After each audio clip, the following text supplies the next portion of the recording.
ನನ್ನ ನಡೆಯುತ್ತೆ, ಏಕಚಕ್ರಾಧಿಪತ್ಯ ಇದ್ದಂಗೆ. ಪಕ್ಷ ಅಂತಂದರೆ 4 ಜನ ಸೇರಿ ಕಟ್ಟದ ಪಕ್ಷ. ಇವತ್ತು ನಂದೇ ನಡೆಯುತ್ತೆ ಅಂತೇಳಿ ನನ್ನ ಹಿಂದೆ ಮುಂದೆ ಯಾರು ಓಡಾಡ್ತಾರೆ ಅಂಥವ್ರು ಮಾತ್ರ ಎಸ್ ಬಾಸ್ ಅನ್ನೋರು ಬೇಕು, ಜಿ ಹುಜೂರ್ ಅನ್ನೋರು ಬೇಕು. ಅಂಥವ್ರನ್ನ ನೀವು ಅಧ್ಯಕ್ಷರುಗಳು ನೇಮಕ ಮಾಡ್ಕೊಳ್ಳೋದು, ನಿಮಗೆ ಬೇಕಾದಂಥ ರಾಜ್ಯದ ಕಾರ್ಯದರ್ಶಿಗಳು ಮಾಡ್ಕೊಳ್ಳೋದು, ಪ್ರಧಾನ ಕಾರ್ಯದರ್ಶಿಗಳು ಮಾಡ್ಕೊಳ್ಳೋದು, ಉಪಾಧ್ಯಕ್ಷರುಗಳು ನೇಮಕ ಮಾಡೋದು.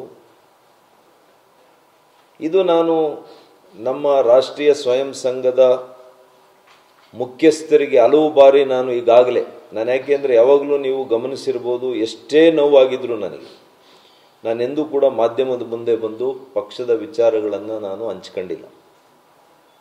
ಹಂಚ್ಕೊಳ್ಳೋ ಅಂಥ ಮನಸ್ಥಿತಿ ಕೂಡ ನಂದಲ್ಲ. ಆ ದಾರಿಯನ್ನು ನಾನು ಯಾವತ್ತೂ ಕೂಡ ಆಯ್ಕೆ ಮಾಡ್ಕೊಳ್ಳಲ್ಲ.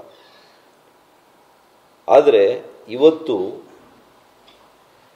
ಯಾವ ವ್ಯಕ್ತಿಯನ್ನು ಯಾರನ್ನು ಮುಖ್ಯಮಂತ್ರಿ ಮಾಡಬೇಕು ಅಂತೇಳಿ ನನ್ನ ಇಡೀ ರಾಜಕೀಯದ ಬದುಕನ್ನೇ ನಾನು ಪಣಕ್ಕಿಟ್ಟು ಬಂದಿರುವಂಥ ವ್ಯಕ್ತಿಯನ್ನು ಇವತ್ತು ರಾಜಕೀಯ ಸಮಾಧಿ ಮಾಡಬೇಕು ಅಂತ ಹೊರಟಿದ್ದಾರಲ್ಲ ಇವತ್ತಿನ ರಾಜ್ಯಾಧ್ಯಕ್ಷರು ಮಿಸ್ಟರ್ BY ವಿಜಯೇಂದ್ರರವರು, ಇವರು ಧೋರಣೆ ಭಾಳಷ್ಟು ಮುಖಂಡರುಗಳಿಗೆ ಈ ರಾಜ್ಯದಲ್ಲಿ ನೋವನ್ನು ತಂದಿದೆ.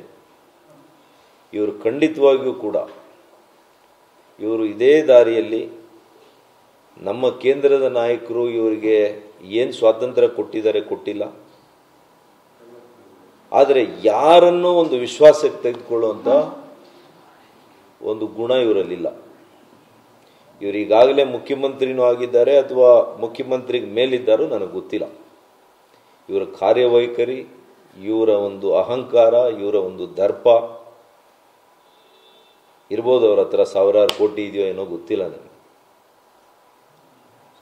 ಆದರೆ ಒಬ್ಬ ರಾಜಕಾರಣಿ, ಒಬ್ಬ ರಾಜ್ಯಾಧ್ಯಕ್ಷ, ಇವತ್ತು ನಾನು MP ಆಗಿದೆ, 8 ಕ್ಷೇತ್ರಗಳು ಬರಪೀಡಿತ ಒಂದು ಇವತ್ತು ಯಾವ ರೀತಿ ಬರಪೀಡಿತ ಇದೆ ಆ ರೀತಿಯಲ್ಲಿ BJPಗೆ ಬರ ಅಲ್ಲಿ ಅಂಥ ಕಡೆ ನಾನು ಕಾಂಗ್ರೆಸ್ ಸರ್ಕಾರ ಇರುವಂಥ ಕಾಲದಲ್ಲಿ ಪ್ರತಿಕೂಲ ಹವಾಮಾನ ಇದ್ದಂಥ ರಾಜಕೀಯ ಹವಾಮಾನ ಇದ್ದಂಥ ಕಾಲದಲ್ಲಿ ನಾನು ಇಷ್ಟು ಮತಗಳಲ್ಲಿ ಗೆದ್ದಿದ್ದೇನೆ. ಇವರೆಲ್ಲ ಹಿಂಬಾಲಕರು ಸೋಲಿಸಬೇಕು ಡಾಕ್ಟರ್ನ ಅಂತೇಳಿ ಟಿಕೆಟ್ನಿಂದ ಹಿಡಿದು ಚುನಾವಣೆಯಲ್ಲಿ ಏನೇ ಮಾಡಿ ಸೋಲಿಸಬೇಕು ಅಂತ ಸಿಟ್ಟಿಂಗ್ MLAs ಇವರ ಹಿಂಬಾಲಕರು.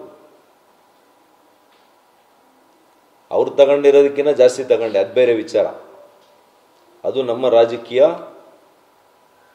ಒಂದು ನಮ್ಮ ಅನುಭವ, ನಮ್ಮ ಮೇಲೆ ಪ್ರೀತಿ ಇಟ್ಟಿರ್ತಕ್ಕಂಥ ನಮ್ಮ ಜನತೆ, ಭಗವಂತನ ಆಶೀರ್ವಾದ. ಇದರಿಂದ ಅದೇ